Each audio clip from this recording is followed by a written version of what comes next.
Moi, je dis tout le temps que ça prend des oreilles pour nous écouter. C'est super important, le public. Ça nous amène, ça nous nourrit, au fait. Je raconte l'histoire, je l'envoie au public. Le public, il l'absorbe, puis il me retourne de quoi en retour. Puis c'est comme ça que la soirée se fait. C'est comme une balle de ping-pong qui va du public au compteur, du public au compteur toute la soirée. Je m'appelle Cédric Landry et je suis compteur. Bien, on a décidé d'inviter Cédric dans cette perspective d'ouvrir un peu les portes et les fenêtres sur une perspective nouvelle du conte. Cédric, ce qui est fantastique pour moi, c'est qu'il est à la fois les deux pieds bien posés dans le conte traditionnel, mais aussi il transpose le conte traditionnel en s'abreuvant des histoires populaires de son coin de pays que sont les îles de la Madeleine. Mais à soir, on rapetissera pas les anguilles, puis on va surtout pas éteindre nos fanales.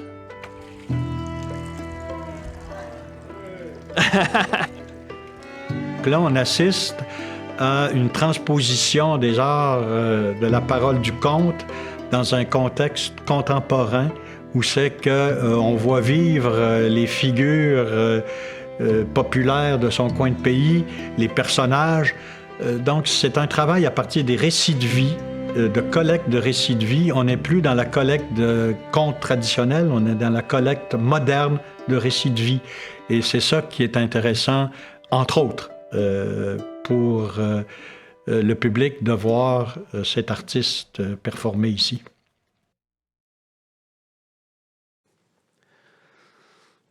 OK, là, je vous amène chez nous aux îles de la Madeleine.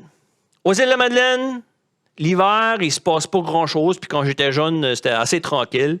Mais il y avait une activité qu'on aime à faire. C'est l'activité préférée des Madelinos, aller watcher le traversier arriver. Ça, c'est super populaire. Surtout au printemps, parce que quand on a passé l'hiver à jouer à la cachette avec nos cousines, on a hâte en tabarouette de voir des nouvelles filles débarquer. Le monde se stationne dans la côte, le long de la principale, puis dans le parking du Dixie-Lee, sur le fat de la butte. Le parking du Dixie-Lee, c'est vraiment la meilleure place pour regarder le traversier arriver parce que tu as une vue en plongée sur le quai, les Dalus, l'île d'entrée, l'horizon, puis tu vois le bateau arriver de loin. Le seul problème avec le Dixie-Lee, c'est qu'il faut que tu t'achètes du Dixie-Lee. Ouais, ben là, parce que le propriétaire, il se promène dans le stationnement, puis là, il doit, puis là, si t'as pas acheté de Dixie-Lee, là, il te fait déplacer. Puis là, tu te ramasses en bas de la côte, puis de là, tu vois rien du tout. Pour pas prendre de chance, t'es mieux de t'acheter une petite frite à 2 piastres. Comme ça, t'es sûr que le propriétaire va te laisser tranquille pour regarder le spectacle. On est un soir de printemps 1995, puis tout le monde est bien installé pour regarder le traversier arriver. Marcel est arrivé à 4 heures de l'après-midi, puis il a la meilleure place dans le stationnement du Dixie-Lee. Il y a même du monde qui disent qu'il aura acheté un baril de poulet familial pour pouvoir laisser son truck là toute la journée. Augustin Minic est parqué à côté, moi puis mon ami Denis dans mon Jeep jaune, suivi de Paul, Thérèse, Guillaume, puis tout le reste des îles dans le bas de la côte. Il est presque 7 heures. On a une frite, un coke, puis la radio communautaire dans le tapis.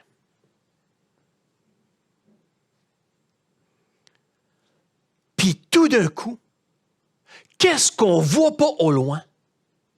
Le bateau. On voit pas le bateau. Non, il n'y a pas de bateau, nothing.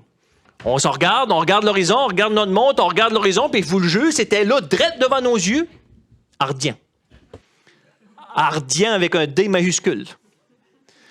Aux îles, on dit qu'on voit rien, mais qu'on voit loin. Mais là, c'était vrai parce qu'on voyait très loin, puis il y avait toujours rien. Quel mauvais feeling.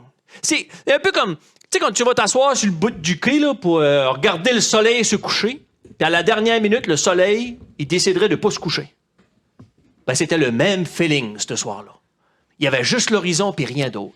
Quelque chose de bizarre est en train de se passer par chez nous. Là, pour oublier le fait qu'on avait manqué notre activité préférée, mon ami Denis a eu une brillante idée. Il baisse la vitre du Jeep et il dit « Hey, la gang, c'est pas pour ça, mais si on se dépêche, on peut arriver à temps pour le 5 à 7 à l'auberge. » Ah, les 5 à 7 à l'auberge. Si on aime ça, aller watcher le traversier arriver, il y a une autre activité qu'on aime faire, c'est aller faire des 5 à 7 à l'auberge.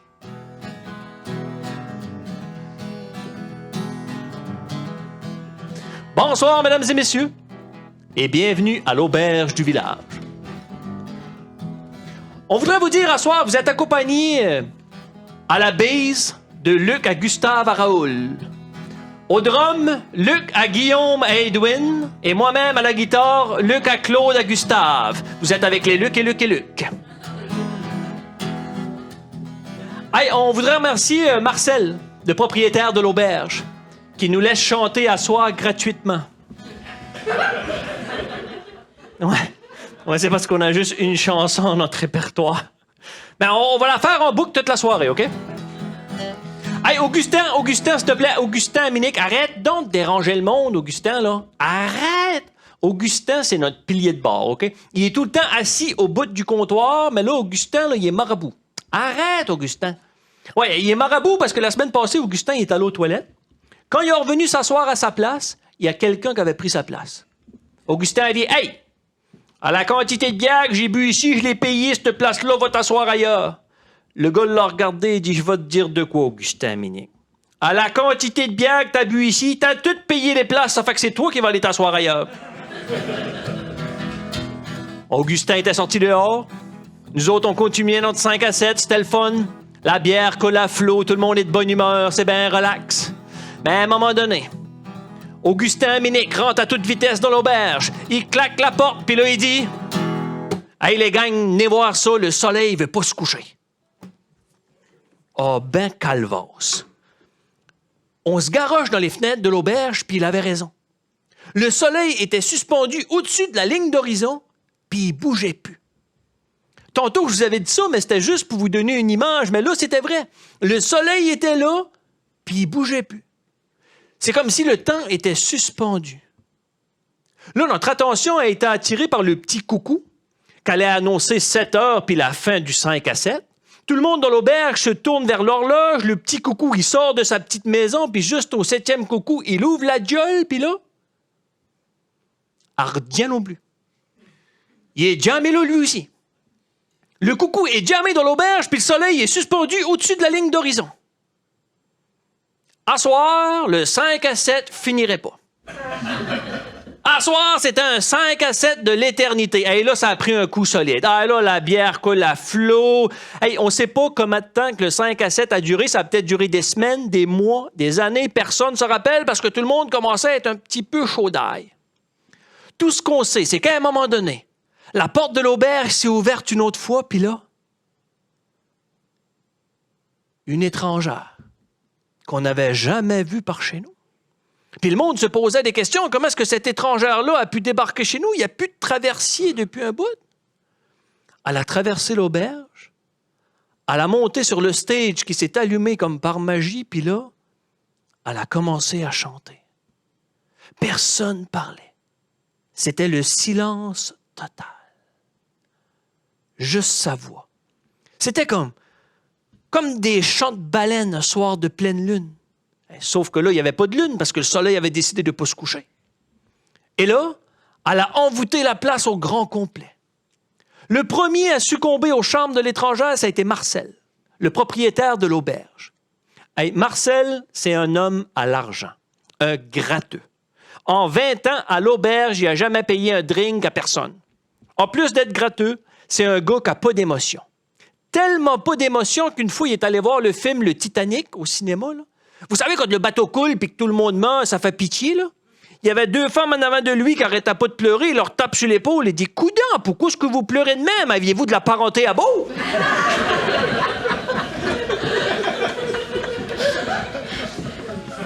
Zéro émotion.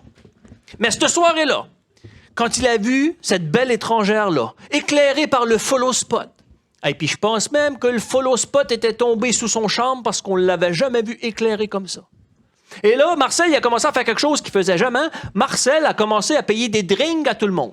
C'était tournée générale sur tournée générale. Je ne sais pas si vous savez, mais tournée générale sur tournée générale d'un 5 à 7 éternel, à la longue, ça finit par coûter cher.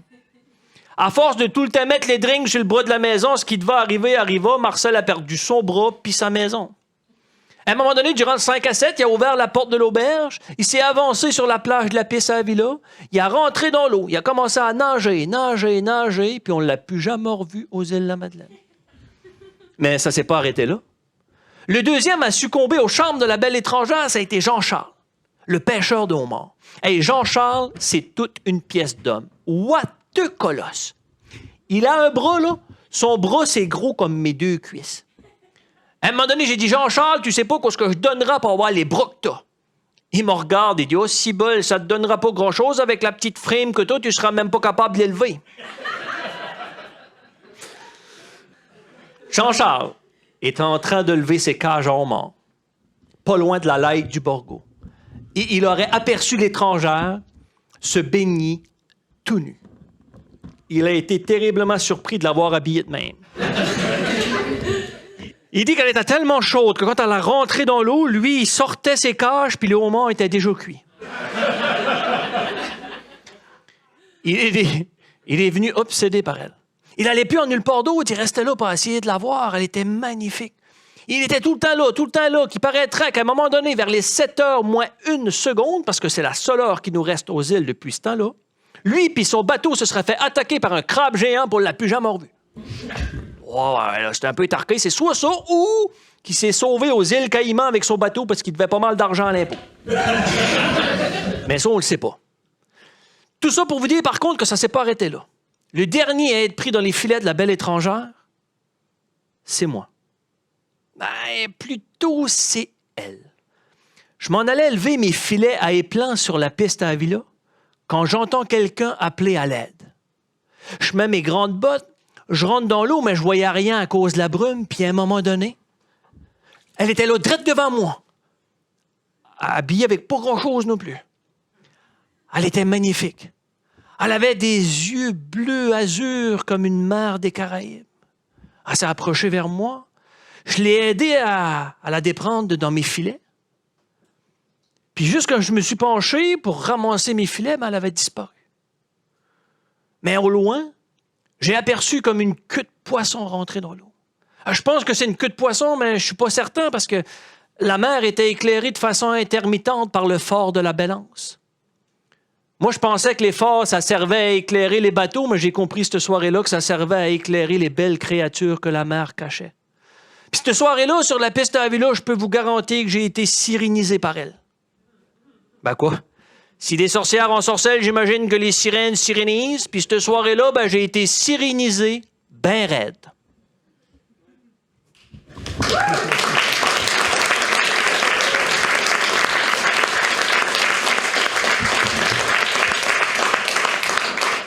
Restez bien. Hein? La caméra n'est pas allumée? OK, on va le refaire.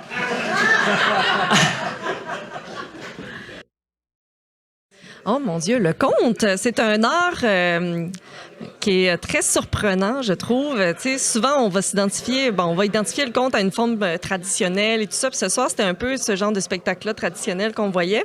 L'art du conte, donc, a une force dans le traditionnel qui donne l'impression qu'on est en train de toucher à nos racines, qu'on touche à la racine de l'humanité même. Je trouve que le conte, c'est vraiment intéressant parce que ça peut autant être dans des choses plus traditionnelles, par exemple du terroir québécois, des histoires de cabane à sucre et de bûcherons, mais ça peut aussi être super moderne, super contemporain. Bien, je découvrais, c'est la première fois que je le voyais.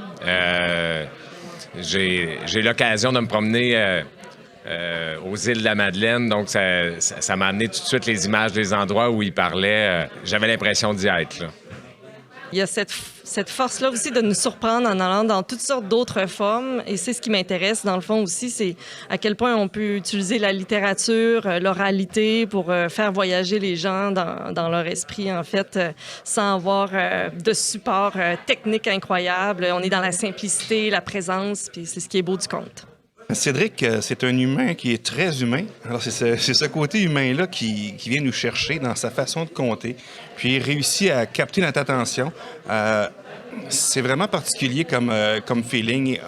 Vraiment, là, il nous fait voyager. Moi, je suis déjà allé aux îles de la Madeleine, mais juste à l'entendre, à l'écouter, j'étais là. Alors, j'aimerais ça savoir, je vais en parler à des amis tantôt pour savoir s'ils se sont sentis comme moi un peu, ceux qui n'ont jamais été aux îles de la Madeleine. Mais sérieusement, il y a une simplicité à raconter ces aventures, c'est tout à fait génial. Ben, le conte, c'est vraiment... Je parlais tantôt de racines, c'est ça, c'est revenir aux racines. Moi, je viens des îles de la Madeleine, puis aux îles, on est un peuple de conteurs. Parce que ce qu'on faisait avant, dans les hivers, on allait dans les maisons, puis on sortait la guitare, le violon, puis là, on entendait des histoires. Le monde racontait des histoires. Ça fait que je me suis vraiment inspiré de ça. Puis quand j'ai commencé à faire du conte, c'est là que je me suis aperçu que, OK, j'ai ça moi aussi en dedans de moi, le plaisir et le bonheur de raconter des histoires.